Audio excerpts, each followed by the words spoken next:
Hello, everyone, and welcome to today's deep dive, where we're getting right into the heart of Cisco networking. That's right. We're going to be tackling some absolutely core concepts today. And for this, we're drawing from a couple of key resources, a really practical study guide for the Cisco CCNA 200-301 labs. And also a helpful FAQ covering a lot of Cisco network concepts and configurations. Good stuff. Exactly. So the mission for this deep dive, basically, is to clear up some potentially tricky areas. Things like simulators versus emulators, right? VLANs, STP, Ether channel. And that inter VLAN routing piece, we want to break these down so you can really grasp the fundamentals quickly. Sounds like a plan. Where should we start? Maybe that simulator versus emulator distinction? It trips people up. Good call. Yeah. So yeah, what is the fundamental difference according to our sources? What does it mean for someone learning this? Okay, think of it like this. A simulator. It sort of mimics commands. It acts like the Cisco iOS. Like learning the lines? Exactly. It lets you practice the commands, but it's not actually running the real Cisco operating system, the iOS itself. Right, not the real engine under the hood. So what about emulators then, like GNS3 people talk about? How's that different? GNS3 is a different beast. It's an emulator. It actually runs the genuine Cisco iOS images. Oh, okay. So it is the real engine. Pretty much. The huge advantage there is flexibility. You can build complex network topologies way more freely. And the behavior. Is it more realistic? Much more faithful, yeah. Because it's the actual software making the decisions. The sources really stress this for, practice that mirrors the real world. Makes sense. If you want to see how things really react, Yeah. an emulator seems better. Yeah. Are there other simulators mentioned? Yeah, the guide mentions others, often found in online learning platforms. But they have limitations. Usually the same ones, less flexibility in what you can build, and sometimes the behavior isn't quite spot on because, again, it's not the full iOS. So the study guide auto wasn't a huge fan for deep understanding. Leaned more towards emulators or real gear for that, yeah. Which brings us to the other option.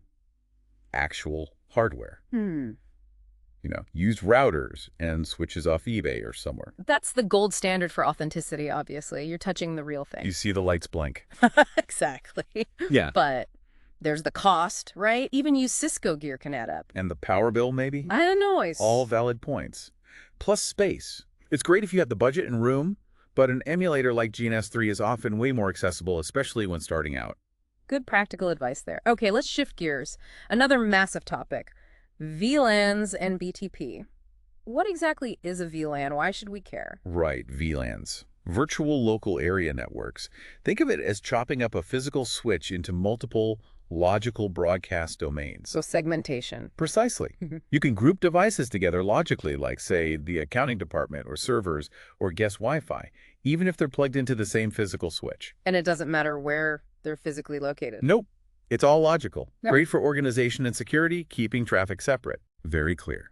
So how do we actually create one on a Cisco switch? What are the key commands? It's pretty straightforward. The basic command is just VLAN followed by a number, like VLAN 10. Okay. And it's highly recommended to give it a name, too, for clarity, like name accounting. So VLAN 10, then name accounting. Got it.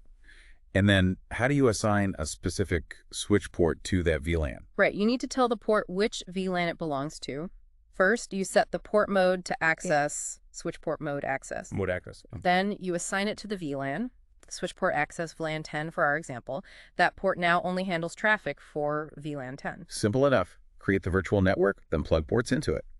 Now, what about VTP?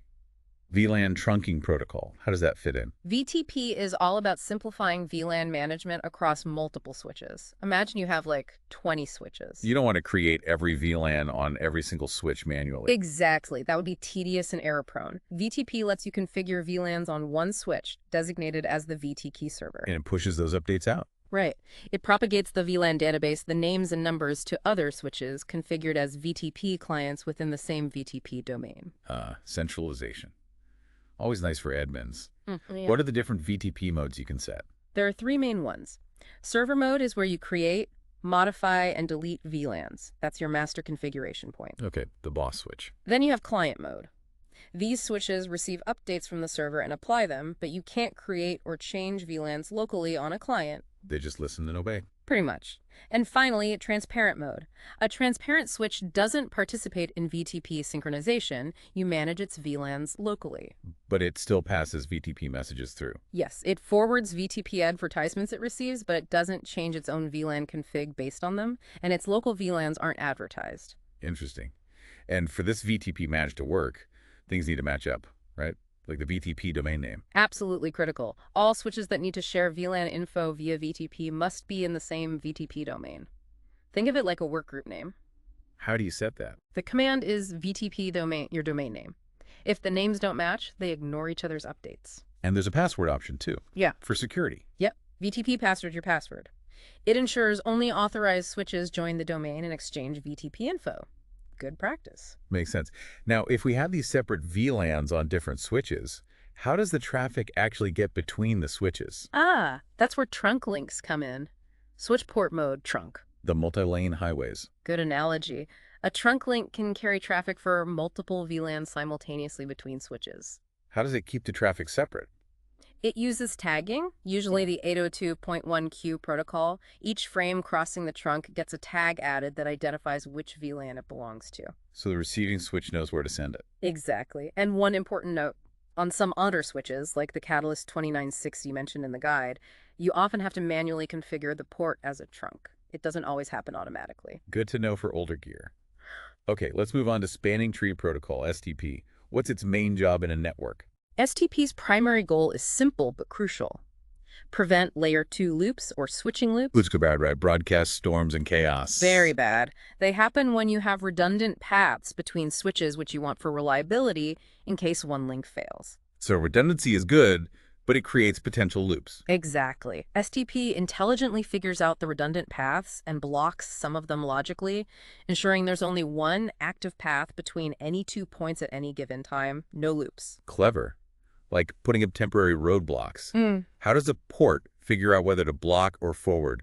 What are the STP port states? It goes through a few states during convergence. That's the process of figuring out the loop-free topology. It starts in blocking. Blocking means no user data passes. Right. It just listens for STP's control messages, called BPDUs, Bridge Protocol Data Units. Okay. Then it might move to listening, then learning.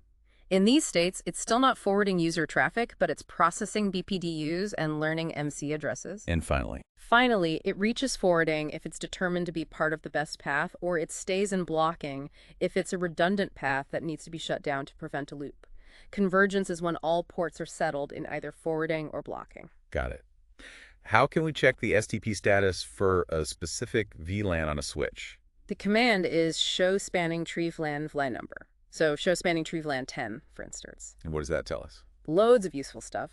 Port states, blocking, forwarding, etc. Port roles like root port, designated port, the cost to reach the root bridge, and who the root bridge is for that VLAN. And if we want a summary view, like who is the root bridge for all the VLANs? For that overview, use show spanning tree root. It lists the root bridge ID for every active VLAN on that switch. Super handy. Perfect. Okay, next up, Ether channel. Link aggregation. What's the basic idea? Ether channel lets you bundle multiple physical links between two devices, like two switches, or a switch and a server into a single logical link. Why would you do that? Bandwidth. That's a major reason, yeah. Combine 4 1-gig links, you get a logical 4-gig pipe.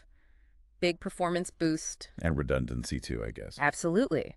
If one physical link in the bundle fails, traffic automatically redirects over the remaining active links. Much more resilient. Great for critical connections. That sounds very useful. What protocols actually make this happen? Are there standards? There are two main ones. LACP Link Aggregation Control Protocol, that's the industry standard, IEE 802.3 AD. Standard is good, means it works between different vendors. Exactly. Interoperability is key.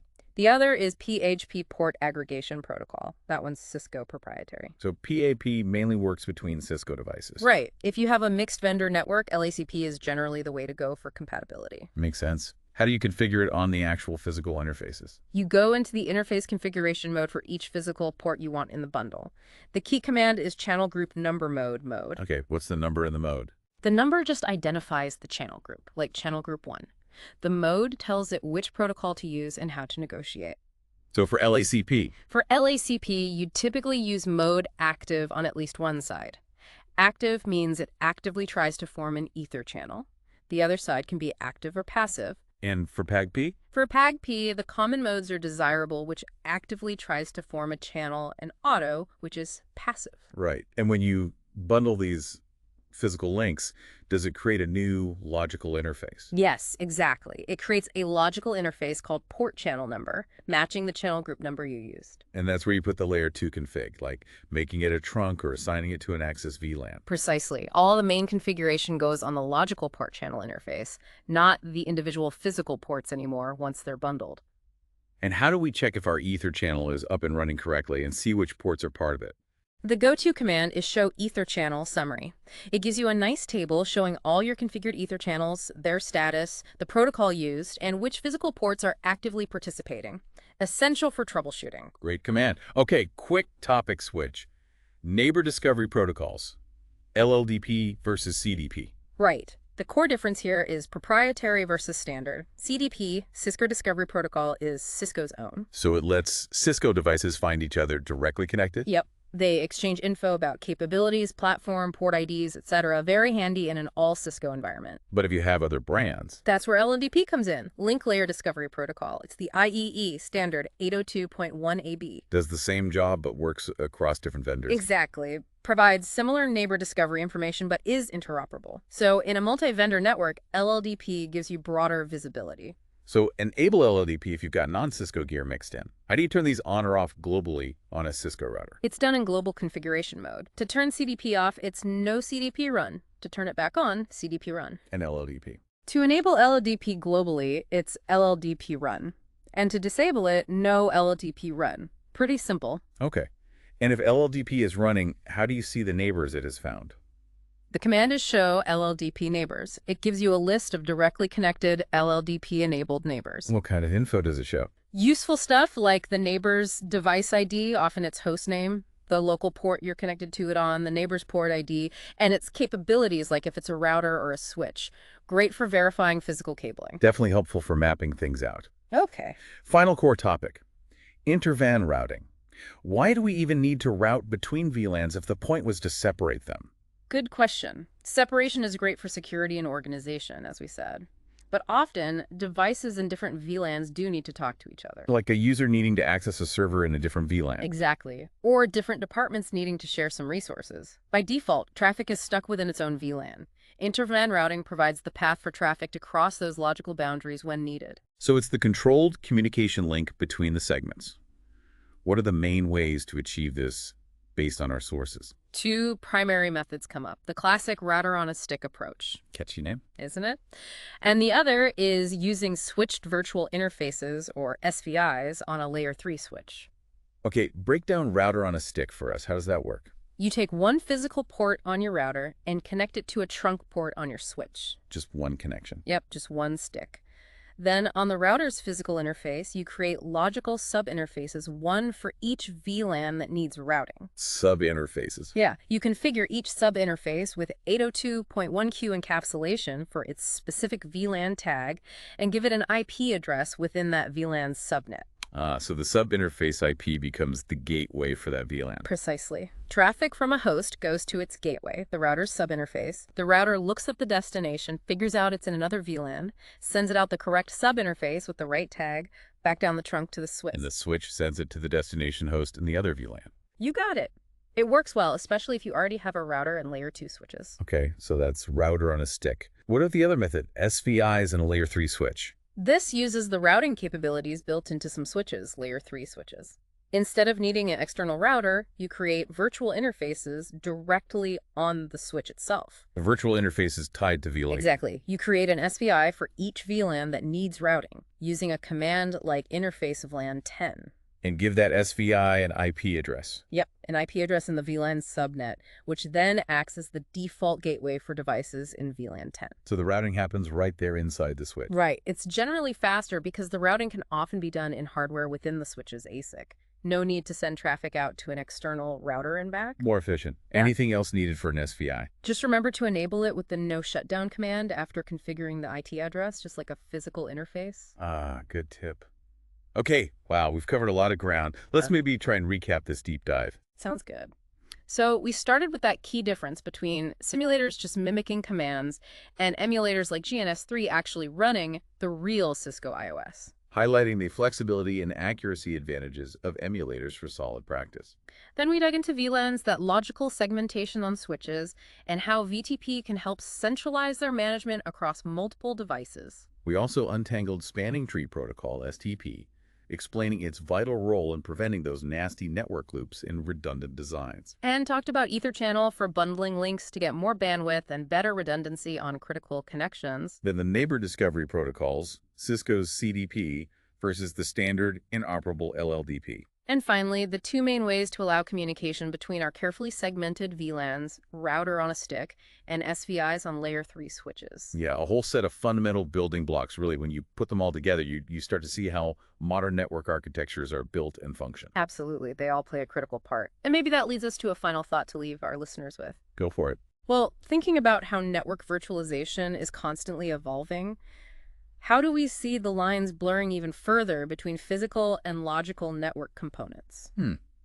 That's a big question. Yeah, and what new challenges or maybe new opportunities might that constant blurring present for network administrators both now and in the future? Definitely something to chew on. A great way to wrap up this deep dive. Thanks so much for joining us as we explored the Cisco fundamentals. My pleasure. And we'll catch you on the next deep dive.